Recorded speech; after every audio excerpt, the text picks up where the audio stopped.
All right, so Worldwide Aussie, thanks for sharing your sound systems with me. Cool. It's been really cool to finally get over here to see, everything we've kind of talked about on Instagram and, check out actually your setups. This is actually your number 2 setup, right? Correct. Yeah, this is my spare bedroom setup number 2. Yeah. Okay, very cool. Very cool. So this system, I think you have set up specifically for streaming.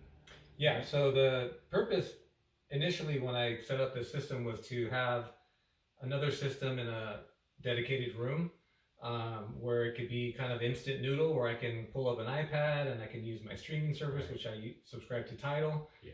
And I'm not having to get up and either change a disc or do anything. Basically, I'm sitting there and I'm using my iPad and I'm selecting kind of a playlist of songs that I've loved over the years of listening to music, and it's kind of brainless. I'm sitting there and the music's coming at me and I'm next, and it's fun. Yeah. So good or bad, you've kind of influenced me now to want to set up other systems, with different types of settings. Yeah. How long have you been into hi-fi? Good question. So I probably would say I've been in hi-fi since a small child, because my dad is a artist. For one, he makes custom jewelry. My whole dad's side of the family is artists, so they do that. But he also sings and plays the drums, and he does a lot of different artistic things. So that's kind of in my background and DNA. My uncle also played in the same band as my dad. Okay. So they played a lot of cover, R&B songs growing up prior to me being born. But even till now, my dad sings. So he does a lot of little small gigs in Spanish. So it's mainly Spanish music. Okay. But it's very interesting because from a child, he's always had, nice stereo systems growing up. Sure. And as I moved into like junior high and elementary to junior high to high school, he's always kind of like handed me down his previous stuff. Okay. So I've always been exposed to cool, gear, I guess. Right. One of the things that I remember, fluidly as a child is we would go to swap meets, and my dad and we would go and hunt for speakers and used gear, stuff that maybe someone's selling at a yard sale that maybe their grandparents passed away and now the siblings are selling it, not knowing what it is, and we would come up on some really cool high-end stuff that would be really inexpensive but high-end on our end. So from a child, I guess would probably be the answer. Okay, all right. So it has kind of like a nostalgic feel for you. It does, yeah. Like I said, my dad is a big musician. He's an artist, and he has his jewelry shop in downtown LA. And every time I'd be off of school as a young child, we'd go and work with my dad or stay with him during the summer months, and he would just be playing music all day long. And he's got all these horns in his jewelry shop, so I've always been exposed to cool music because of the family. So.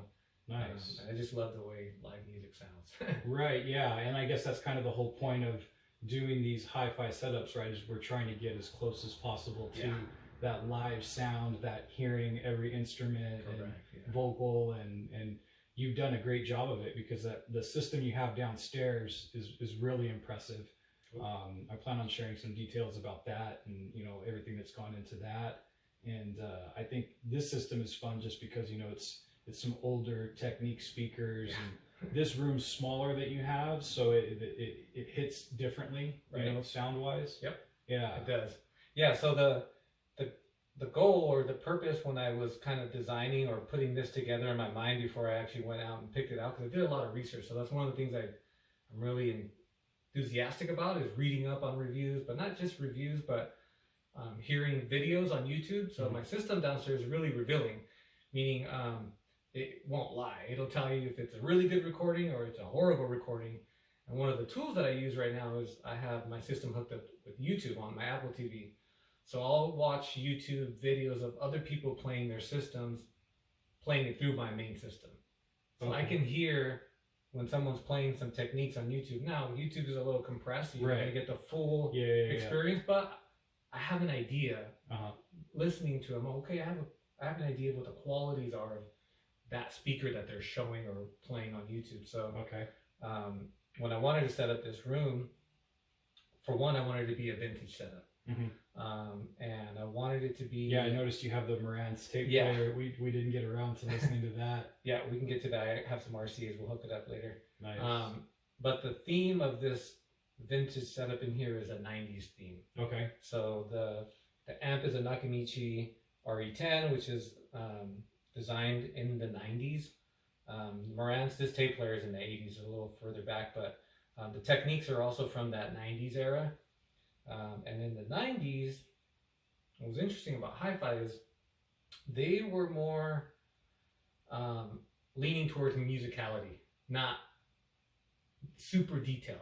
Mm-hmm. Okay, so there's a fine balance between having a system that's really detailed and one that's too musical. Okay, so too musical means you're not going to hear all the small nuances, but it's going to sound really lush and warm and inviting. Mm-hmm. But you're not going to get all those micro details. Okay. And you have on the other side where it could be, it's too on the polar side, it could be too analytical, where you hear all those details, but it's not fun. You don't tap your feet. You're more focused on all the little tiny things. Right, exactly. Yeah. So what I found is this system, when I put it together, it had a good balance of both. So it's really musical because the 90s gear, again, was kind of more focused on musicality. The Technique speakers are kind of neutral. They have a nice 15-inch and a mid-range. There's a three-way speaker, by the way, so it's got a mid-range, a tweeter, and a bass driver with a front-firing port, so the air is moving forward at all times.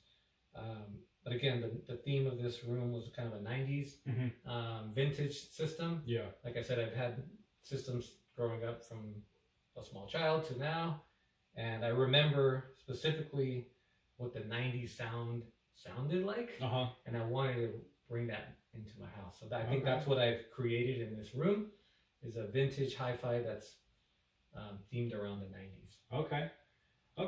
And I wanted to ask you too, I know you're really into jazz. Yeah. And I've always been into jazz ever since I was young.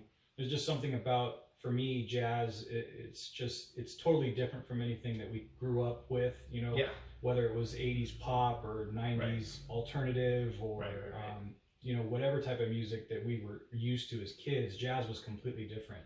But for you, what is it, or I guess I wanted to find out how long you've been into jazz and then what it is about jazz that's kind of kept you into it. Got it. Okay.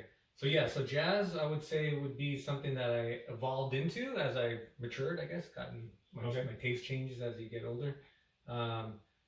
But it's funny because we like some of the same music too in the 80s and 90s, and some of that music was actually influenced by jazz. Sure. But one of the things I really like about jazz is I like the instrument. So, usually in a jazz trio or a quintet, you have upright bass.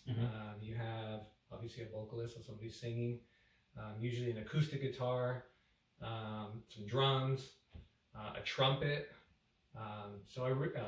saxophone. So I love those instruments all on their own.